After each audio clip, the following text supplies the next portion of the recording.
بسم اللہ الرحمن الرحیم۔ برادران اسلام و دختران ملت، عقید ختم نبوت صلی اللہ علیہ وآلہ وسلم کے سلسلے کا یہ آج 41واں درس ہے الحمدللہ۔ آج یوم الجمعہ ہے اور یہ محرم ختم ہونے کا آخری جمعہ یہ اللہ رب العالمین سے دعا ہے، التجا ہے، فریاد ہے سب سے پہلے کہ جو پاکستان کے اندر، جو پوری دنیا کے اندر جو سیلاب کے جو ایک طوفان آیا ہوا ہے جس میں جتنے بھی لوگ شہید ہوئے، اللہ تعالیٰ ان کو غریق رحمت کرے، اور الہ رب العالمین یہ قدرتی آفات سے، یہ بلیات سے، یہ وبائی امراض سے اس مملکت پاکستان عالم اسلام کو محفوظ رکھے۔ بڑا افسوس ہوتا ہے برادران اسلام، ہم عقید ختم نبوت صلی اللہ علیہ وسلم کے سلسلے کے درس کی جو ہم ان سازشوں کی طرف آ رہے ہیں، لیکن یہ جو آج کل جو حالات مملکت کے اندر سیلاب کی وجہ سے جو جاری ہیں، آج سے 12 سال پہلے بھی سیلاب آیا تھا میرے بھائیوں، میرے بہنوں۔ ایک غیر ملکی ادارہ جو بین الاقوامی ادارہ تھا، اس نے پاکستان کی عوام اور حکمران کے درمیان جو تفریق بتائی تھی، آج بھی وہی کچھ حالات ہیں۔ 12 سال میں بھی یہ نظام حکمرانوں کا، یہ طبقاتی نظام میں کوئی تبدیلی نہیں آئی، یہ طبقاتی سوچ میں کوئی تبدیلی نہیں آئی۔ آج بلوچستان کے مظلوم، بے بس و لاچار مسلمان پاکستانی تڑپ رہے ہیں امداد کے لیے۔ خیبر پختونخوا کے، سندھ کے، پنجاب کے تمام صوبے کے مظلوم مسلمان جن کے کچے مکانات تھے، جن کی کھیتی باڑی تھی، جن کی جو زندگی کا گزر و بسر جو ان کا ان مویشیوں، مال مویشی پہ ہوتا تھا، آج ان کے مال مویشی چلے گئے۔ برادران اسلام، 12 سال کے بعد آنے والے اللہ تعالیٰ اس آفات سے امت مسلمہ کو محفوظ رکھے۔ الہ رب العالمین وہ نظام لے آئے جو تعظیم انسانیت ہو، قدر انسانیت ہو، انسان کی قدر ہو، انسان کی تعظیم ہو۔ یہ یہاں پر جو مخصوص طبقہ، جو طبقاتی نظام بنا ہوا ہے، جو قابض ہے مخصوص طبقہ، اس مخصوص طبقے کو مراعات ہے، اور آج کہتے ہیں کہ ہماری مملکت جو ہے وہ ہے دیوالی کی طرف جا رہی ہے، چوتھے نمبر پہ دیوالی کی طرف ہے۔ جب اگر کوئی مملکت دیوالی کی طرف جا رہی ہوتی ہے تو کیا اس کے وزیروں کی تعداد 62 ہوتی ہے؟ کیا کوئی کینیڈا کے اندر، کوئی قطر کے اندر، کوئی ترکی کے اندر عیاشی منا رہا ہوتا ہے؟ 62 وزیروں کی جو فوج بنا کے رکھی ہوئی ہے، کیا جو جتنے مراعات ان کو دیے جا رہے ہیں؟ برادران اسلام، اس نظام کی طرف ہم نے سوچنا ہوگا، اس روحانیت کی طرف نے آنا ہوگا، اس روحانی نظام کی طرف ہم انہیں اپنے ذہنوں کو بنانا ہوگا، ہم نے روحانی نظام کی طرف اپنے قلوب کو بنانا ہوگا، ہم نے اس روحانی نظام کی طرف اپنے نوجوانوں کی رہنمائی کرنی ہوگی۔ برادران اسلام، عقید ختم نبوت صلی اللہ علیہ وسلم کا 41واں درس ہے۔ 15 سال سے لے کر 30 سال تک کے نوجوان پاکستان میں 60% ہے۔ 60% نوجوانوں کی، آج یورپ میں تو سارے بوڑھے ہیں، وہاں پر نوجوانوں کی کمی ہے، لیکن ہماری مملکت میں، عالم اسلام میں الحمدللہ نوجوان 60% نوجوان ہے پاکستان کے اندر۔ ان نوجوانوں کی ہم انہیں رہنمائی کرنی ہے۔ یہ علم قلم کی ذمہ داری ہے۔ سوشل میڈیا کے اوپر ایک ابہام شروع کر دیا گیا ہے، ایک ٹکراؤ شروع کر دیا گیا ہے، ایک امت مسلمہ کو ورگلانا شروع کر دیا گیا ہے کہ امت مسلمہ سیاسی لحاظ سے مضبوط نہیں ہے، اسی لیے امت مسلمہ کے ساتھ یہ اس طریقے سے حالات آئے۔ برادر اسلام، امت مسلمہ سیاسی لحاظ سے بہت مضبوط ہے، روحانی لحاظ سے مضبوط نہیں ہے۔ اگر اداروں کی مضبوطی ہوتی تو لیبیا سب سے مضبوط تھا، قذافی، بغداد سب سے مضبوط تھا، صدام۔ یہ سیاسی لحاظ سے نہیں، روحانی لحاظ سے ہم نے امت مسلم مضبوط کرنا ہے۔ ایک شروع کر دیا گیا ہے، واویلا شروع کیا گیا ہے سوشل میڈیا کے اوپر کہ نہیں جی ہم جو ہے نا امام مہدی کا جو یہ ہے، یہ تصور ہے۔ برادران اسلام، یہ تصور نہیں ہے۔ فلسطین کے اندر کس طریقے سے امام مہدی کے لیے لوگوں نے، پھر مسلمانوں نے زمینیں بیچی، وہ ایک الگ بات ہے۔ میں اس طرف آپ کو لانا چاہتا ہوں، عقید ختم نبوت صلی اللہ علیہ وسلم کی سازشوں میں آگاہی کرنا چاہتا ہوں۔ ہم تو فعبدونی پہ بات کر رہے تھے، ہم تو بندگی پہ بات کر رہے تھے، کیونکہ انسان کے ذکر تو قرآن میں 58 مرتبہ، 58 مرتبہ آیا ہے، اور سورہ قیامت میں انسان کا ذکر 6 مرتبہ آیا ہے۔ ہم تو انسانیت کی طرف آنا چاہ رہے تھے، مذہبی انسانیت کی طرف لانا چاہ رہے تھے، لیکن سوشل میڈیا کے اوپر جو مسلمانوں کے خلاف، مسلمانوں کے نوجوان ذہنوں کو ورگلایا جا رہا ہے۔ برادران اسلام، فلسطین کی زمین امام مہدی کے انتظار میں نہیں بیچی گئی، وہ سازشیں رچائی گئی. عثمانی سلطنت کے خلاف جب سازشیں عروج پر پہنچی تو پھر وہ جو لوگ سازشی عناصر تھے، ان سازشی عناصر نے مسلمانوں کے اندر ایک نئی چیز ولولہ پیدا کر دیا، اور فلسطینی کی جو سرزمین ہے وہ اسرائیلی پیسوں پہ خریدنے لگ گئے، اور ان پیسوں پہ خرید کر ایک نیا پروپیگنڈا کیا جاتا تھا کہ نہیں بھائی زمین بیچ دو ان اسرائیلیوں کو، اس طرح جو ہے نا یہاں پر ویسے بھی امام مہدی آئیں گے تو ان سے دوبارہ زمین لے لیں گے. یہ ورغلایا گیا، یہ دھوکہ دیا گیا مسلمانوں کو. فلسطین کے اندر یہودیوں کو مسٹر ہٹلر نے جب یہودیوں کو مارا، وہ کوئی مذہبی جنگ نہیں تھی برادران اسلام. ہٹلر کی جنگ یہود کے خلاف مذہبی نہیں تھی، بلکہ اسرائیل کے خلاف. اسرائیل کے خلاف وہ جنگ صرف اور صرف جو ہے نا وہ مالی اپنے آپ کو قوت مضبوط کر کے، کیونکہ انہوں نے مالی لحاظ سے جو ہے نا اس کے اوپر پورا قبضہ کیا، اور جرمن کے اوپر انہوں نے مال پہ قبضہ کیا اور یہودیوں کو اس نے مارا. پھر یہودی جو ہے نا وہ پھر برطانیہ کی تسلط میں جا کے برطانیہ کو اپنے ہاتھ میں لے کے انہوں نے فلسطین میں خود کو جو ہے نا آزادی کا نعرہ لگا کے خود کو وہاں پر مضبوط کیا. اور آج ہر روز آنے والا کل مضبوط سے مضبوط ہوتے آ رہے ہیں. معذرت چاہتا ہوں. اسی طریقے سے ہمارے خیبر پختونخوا کے اندر جو آج خیبر پختونخوا کا نام دیا جاتا ہے، کبھی یہ سرحد کا نام تھا، کبھی اس کو جو NWF بھی کہا جاتا تھا، شمال مغربی سرحدی صوبہ کہا جاتا تھا. یہاں پر بھی دیکھتے مرتبہ سازش رچائی گئی تھی نا کہ یہ انگریزوں کا علاقہ ہے، یہاں پر انگریز آ چکے ہیں، لہٰذا یہاں سے نکل کے جو ہے نا افغانستان کو جانا چاہیے، افغانستان آزاد ہے. تو یہاں کے پختونوں نے ہندوؤں کے اوپر زمینیں بیچی تھی. یہ تاریخ کا حصہ ہے برادران اسلام، یہ سازشوں کی تاریخ کا حصہ ہے. کس طریقے سے اندرونی سازشیں رچائی جاتی رہی ہیں، ان سازشوں کا حصہ رہا ہے. یہاں سے کس طریقے سے لوگ ہندوؤں پر اونے پولے اپنی زمینیں بیچ کر وہ افغانستان چلے گئے، افغانستان میں ان کے ساتھ کیا ہوا، تاریخ کا حصہ ہے وہ. برادران اسلام، امام مہدی علیہ السلام کو تصور نہیں ہے، ظہور ہے، ظہور ہو گئی امام مہدی علیہ السلام کا. روحانی انقلاب کی طرف آنا عالم اسلام نے، کیونکہ روحانی انقلاب سے ہی امت مسلمہ کی یہ تذلیل جو وہ ہم سے بدلے گی. آج سیاسی لحاظ سے وہ باویلا کیا جا رہا ہے، ہم نے سیاسی لحاظ سے مضبوط ہونا ہے. سیاسی لحاظ سے بہت مضبوط ہے الحمدللہ. ہمارا پاکستان عالم اسلام کا واحد ایٹمی قوت ہے. الحمدللہ ہمارے پاکستان کی فوج ایک مضبوط طاقت ہے. الحمدللہ ہمارے پاکستان کی عسکری ادارے ایک مضبوط قوت ہے. تو کیا ہم مضبوط ہیں؟ اگر ہم اتنی مضبوط قوت ہیں تو امریکہ پہ ڈرون طیارے پر کیوں بمباری کر رہا ہے؟ پھر ہمارے 80,000 مسلمانوں کو کیوں شہید کیا گیا؟ ہم روحانی لحاظ سے مضبوط نہیں ہیں. روحانی لحاظ سے مضبوط کرنے کے لیے ہم انہیں قرآن کی طرف آنا ہوگا. ہم نے حضور نبی کریم صلی اللہ علیہ وسلم کے عقیدے ختم نبوت کی طرف آنا ہوگا. ہم نے دیکھنا ہوگا آقا دو جہاں صلی اللہ علیہ وسلم کی زندگی مبارک کو کہ کس طرح جنگ بدر کے میدان میں آپ ان 2 گھوڑوں کے ساتھ 6 ذروں کے ساتھ کھڑے ہوئے تھے. کس پر توکل تھا؟ میں اکثر عرض کرا کرتا ہوں برادران اسلام، آپ امت مسلمہ پہ مہربان ہوئیے اور رحمت العالمین آپ پہ مہربان ہوگا. آپ رحم کیجئے زمین پر، وارش والا آپ پر رحم کرے گا. آج ظلم ہو رہا ہے، آج ظلم ہو رہا ہے. اس ظلم کے نتیجے میں کیا ہو رہا ہے برادران اسلام؟ امت مسلمہ سیاسی لحاظ سے، عسکری لحاظ سے، عوامی لحاظ سے، مملکتوں کے لحاظ سے پسی جا رہی ہے. آج ہم 72-75 سال میں کشمیر نہیں آزاد کر سکے، بیت المقدس نہیں آزاد کر سکے. آج ہم ہر روز آنے والا کل امت مسلمہ کے اوپر گہرا تنگ کیا جا رہا ہے. تو تاریخ کو تھوڑا سا سوچنا ہوگا، ہم نے تاریخ کی طرف آنا ہوگا. برادران اسلام، آپ سے التجا درخواست ہے، خدا را تھوڑا سا سوچئے کہ وہ عرب جن کو ایک معمولی ایرانی سپاہی آتا تھا، آگے ایک راؤنڈ لگاتا تھا، ایک چکر لگاتا تھا، عربوں سے خراج وصول کرتا تھا. وہ عرب اتنے غلام تھے،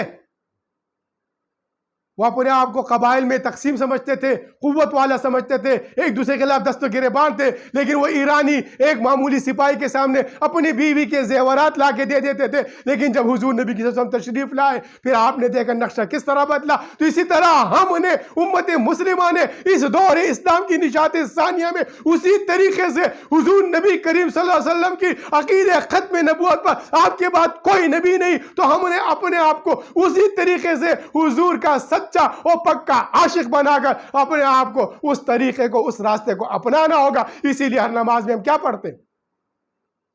ہر نماز میں ہم کس طرح دعا کرتے ہیں؟ کیا بولتے ہیں ہم سورہ فاتحہ کے اندر؟ اہدنا الصراط المستقیم کیا ہے یہ؟ ہم سیدھا راستہ مانگتے ہیں۔ اب سیدھا راستہ کون سا ہے برادران اسلام؟ وہ راستہ جو صحابہ کرام نے اپنایا تھا، وہ طریقہ جو صحابہ کرام نے اپنایا تھا، وہ ہنر جو صحابہ کرام نے پایا تھا، وہ ولولہ جو صحابہ کرام کے اندر تھا، وہ جذبہ جو صحابہ کرام کے اندر تھا، وہ طریقہ جو صحابہ کرام نے اپنایا تھا، اسی طریقے پر ہم نے آنا ہوگا۔ واپس پھر ہم نے فَإِنِّي عَبُدُونِی کی طرف آنا ہوگا۔ ہم جب تک اب وہ بندگی نہیں اختیار کریں گے، ہم ایاک نعبد بولنے کے حقدار نہیں۔ ہم نے بندگی اختیار کرنی ہے۔ کیا بندگی وائسرائے کے قانون کی اختیار کرے؟ کیا بندگی طبقاتی نظام کی اختیار کرے؟ کیا بندگی سود کے نظام کی اختیار کرے؟ کیا بندگی ہم اس کو کس کی نماز میں دعا کرتے ہیں؟ کیا اس کی ہم دعا کرتے ہیں نماز کے اندر؟ قابل غور بات ہے برادران اسلام، آپ سے درخواست ہے، سوچئے، اہل قلم اہل علم سے درخواست ہے میرے فقیر کی کہ ایاک نعبد جو ہم پڑھتے ہیں نماز میں، چاہے وہ تنہا نماز ہو چاہے جماعت کے ساتھ نماز ہو، ہم ایاک نعبد پڑھتے ہیں نا، ہم بندگی کرنا چاہتے ہیں نا، اے اللہ ہم تیری بندگی کرتے ہیں۔ ایاک نعبد، ایاک نعبد میں اللہ کا نام نہیں ہے، یہاں پر صیغہ بندگی ہے، ہم تیری بندگی کرتے ہیں۔ اب ہم تیری میں کون ہے؟ ہم کس کی بندگی کرتے ہیں؟ اب آپ نے یہ بتانا ہوگا، وہ ایاک نستعین کر کے کہ ہمیں سیدھا راستہ دکھا۔ کون سیدھا راستہ دکھائے گا؟ جس کی بندگی کرتے ہیں اس کو وہ سیدھا راستہ دکھائے گا نا۔ اب وہ بندگی کس کی کرتے ہیں؟ وہ کون ہے؟ دیکھیے، ایاک اللہ نعبد نہیں ہے، اے اللہ ہم تیری بندگی کرتے ہیں، ایاک نعبد ہے۔ اب ایاک نعبد کے اندر ہم نے سیاق و سباق کو لے کے قرآن کی ان 7 آیات کے اوپر اگر تفصیلی بیان کرتے بیٹھ جاؤ عقیدہ ختم نبوت کے، میرے خیال میں 307 کی جگہ 1000 درس ہو جائیں گے صرف اس سورہ فاتحہ کے اوپر، کیونکہ فاتحۃ الکتاب ہے، یہ ہر نماز میں فرض کی گئی ہے۔ تو اللہ نے اگر ہر نماز میں اس کو فرض کیا ہے تو اس میں اللہ کی کیا حکمت ہے؟ اب وہ کون ہے جس کی آپ بندگی کر رہے ہیں؟ سب سے پہلے آپ نے اس بات کو سوچنا ہے، غور کرنا ہے، اپنی زندگی کو سامنے رکھ کر۔ دیکھیں آج کل فیس بک یہ کیا ہے؟ یہ چہرہ کتاب ہے، سرکار کا چہرہ تھا نا۔ کتنی سازشیں چل رہی ہیں برادر، اس پر بعد میں بات کروں گا انشاءاللہ تعالیٰ، لیکن ایاک نعبد، اب ہم نے بندگی کرنی ہے۔ ہم بندگی کر رہے ہیں، ہم پہلے یہ سوچنے کس کی بندگی کر رہے ہیں۔ ہم شروع کرتے ہیں الحمدللہ رب العالمین سے، جو للہ ہے، اللہ جو حمد ہے جس کی وہ للہ ہے، جو رب تمام عالمین کا، وہی رحمان ہے، وہی رحیم ہے، وہی مالک یوم الدین ہے۔ یہ 4 ام الصفات ہے جو سورہ فاتحہ میں آئی ہوئی ہے۔ جس طرح انسان کے بارے میں سورہ قیامہ میں 6 مرتبہ ذکر آیا ہے، ایک سورہ قیامہ کے اندر انسان کے بارے میں، آخر میں اٹھاؤ کے دیکھیے نا کیا کہتے ہیں، کیا میں تمہارے موت پر قادر نہیں؟ 6 مرتبہ ذکر انسان کا آیا سورہ قیامہ کے اندر، اور 58 مرتبہ ذکر قرآن میں انسان کے بارے میں آیا ہے۔ ہر جگہ جہاں انسان کا ذکر آیا ہے وہاں پر انسان کو تنبیہ کی گئی، جیسے میں نے اس سے پہلے عرض کیا، جہاں پر یا ایھا الذین آمنوا آیا ہے وہاں پر ذمہ داری دی گئی، وہاں پر مومنین کو ذمہ داری دی گئی۔ یہاں پر انسان کی کمزوری بتائی گئی، انسان کس طرح جھگڑالو ہے، انسان کس طرح جو ہے نا وہ جو مبتلا ہے اپنے اس میں اندر۔ سورہ قیامہ میں بتایا گیا انسان کے بارے میں 6 مرتبہ آ کے آخر میں کیا کہا، الیس اللہ بحکم الحاکمین۔ یہ 6 مرتبہ کیا کہا آخر میں؟ کیا اللہ نے کہا؟ کیا میں تم پر موت پر قادر نہیں ہوں؟ برادران اسلام آپ سے درخواست ہے تھوڑا سا سوچیے اس بات پہ، ہم کس کی بندگی کر رہے ہیں؟ ایاک نعبد، ہم بندگی کرنا ہے۔ اب پہلے ہم نے اس کو پہچاننا ہے جس کی ہم نے بندگی کرنی ہے، پھر ہم نے قرآن کو پہلے دیکھنا ہے ہم کس کی بندگی کر رہے ہیں۔ اس قرآن جب نازل ہو رہا تھا تو وہ لوگ پہلے کس کی بندگی کر رہے تھے، پھر وہ کس کی بندگی شروع کرے، ہم کو پھر بندگی معلوم ہو جائے گی کہ بندگی دراصل کیا ہے۔ اللہ اکبر، قرآن کو آپ نے دیکھنا ہے، آقا دو جہاں صلی اللہ علیہ وسلم کی آیت طیبہ کو آپ نے دیکھنا ہے۔ وہ جو عربوں کے اندر پہلے کس کی بندگی تھی، وہ لات و منات جو تھے، حبل جو تھے، وہ ان کی بندگی کرتے رہے تھے۔ ان کی بندگی سے نکال کے اللہ کے بندے نے، میں نے اس سے پہلے عرض کیا تھا، اشہد ان محمدًا عبدہ و رسولہ، جو رسول جو اللہ کے بندے، اس نے کس کی بندگی دکھائی؟ تو ہم نے اس بندگی کی طرف آنا ہے، اس اسلام کی طرف آنا ہے، نبی کریم صلی اللہ علیہ وسلم کی عقیدہ ختم نبوت کی طرف آنا ہے۔ یہ سیاست، یہ طبقاتی نظام، یہ تقسیم انسان، اس کو ختم کرنا ہے۔ اس کو ختم کرنے کا روحانی طریقہ ہے عقیدہ ختم نبوت صلی اللہ علیہ وسلم کا 41واں درس ہے۔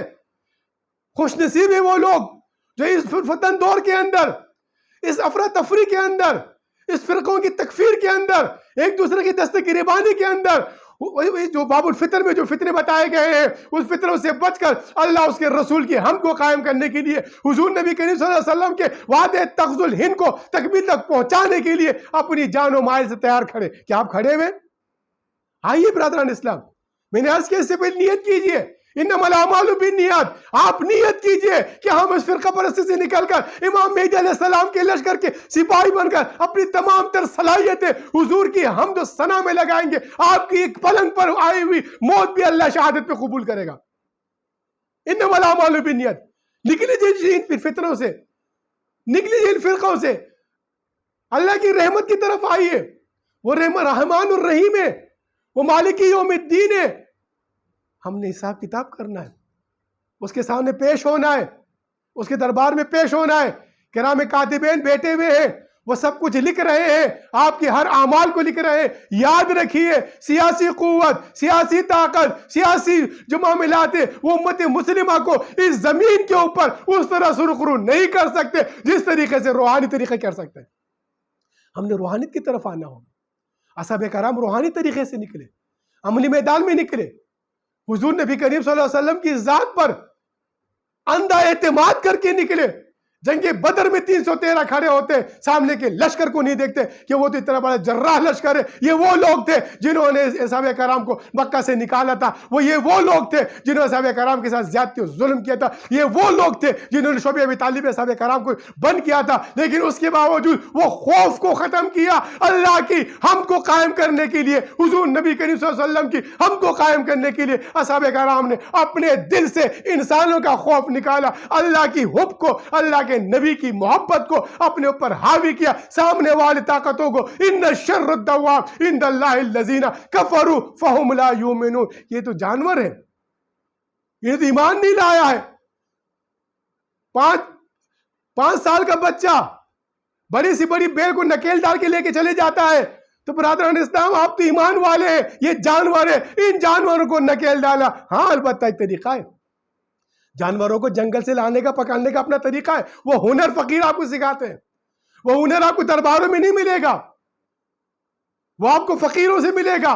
کشا و قافلہ جس کے امیر کی ہے متا، تخیل مالکوتی جذبہ ہائے بلند، اور وہ جذبے کو بلند کرنا ہے، وہ مالکوتی جذبے کو بلند کرنا ہے، وہ روحانی جذبے کو بلند کرنا ہے، وہ اس طریقے کے اوپر آنا ہے۔ اصحاب کرام کے رہنمائی کے جو راستہ تھا، اس راستے کے اوپر آپ نے آنا ہے، وہ طریقہ فقیروں کی طرف سے۔ آئیے آپ کو دعوت دیتا ہوں، آئیے اس روحانی انقلاب کی طرف۔ ہے وہی تیرے زمانے کا امام برحق جو تجھے حاضر و موجود سے بیزار کرے، دے کے احساس زیاں تیرا لہو گرما دے، فخر کی سان چڑھا کر تجھے تلوار کرے۔ موت تو آنی برحق ہے نا برادر اسلام۔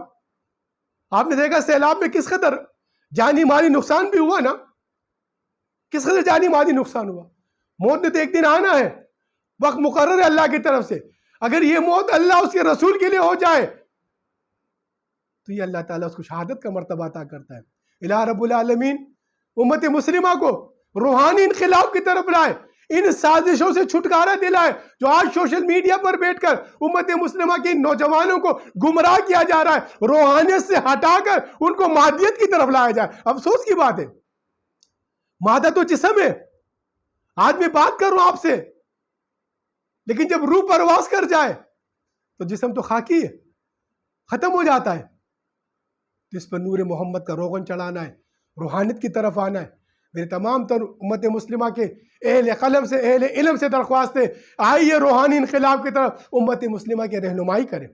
آپ رہنما بنے، آپ امت مسلمہ کو، نوجوانوں کو اس گمراہی سے بچائیں جو سوشل میڈیا کا ایک سیلاب آیا ہوا ہے، جس سیلاب میں امت مسلمانوں کے نوجوانوں کے ذہنوں کو کہ مفلوج کیا جا رہا ہے، مفلوج کیا جا رہا ہے، ان کو روحانیت سے ہٹ کے مادیت کی طرف لایا جا رہا ہے کہ امت کہ مسلمانوں کو جو ہے نا سیاسی لحاظ سے مضبوط ہونا ہے، سیاسی لحاظ سے نہیں، روحانی لحاظ سے مضبوط ہونا ہے۔ ہم سب نے مل کر امام مہدی علیہ السلام کے لشکر کے سپاہی بننا ہے، ہم سب نے مل کر حضور نبی کریم صلی اللہ علیہ وسلم کے خادمین بننا ہے، ہم سب نے مل کر اسلام کی نشاط ثانیہ میں حضور نبی کریم صلی اللہ علیہ وسلم کے وعدے تغز الہند کو تکمیل تک پہنچانے کے لیے پاکستان کی فوج اور پختون کو متحد کر کے عالم اسلام کو ایک مرتبہ پھر اس زمین پر خلافت کے اس نظام کو، انسانیت کے اس نظام کو، عدل کے اس نظام کو، قانون کو، انصاف کو اور تعظیم انسانیت کو لانے کے لیے اپنا کردار ادا کرنا ہے۔ وما علینا الا البلاغ المبین۔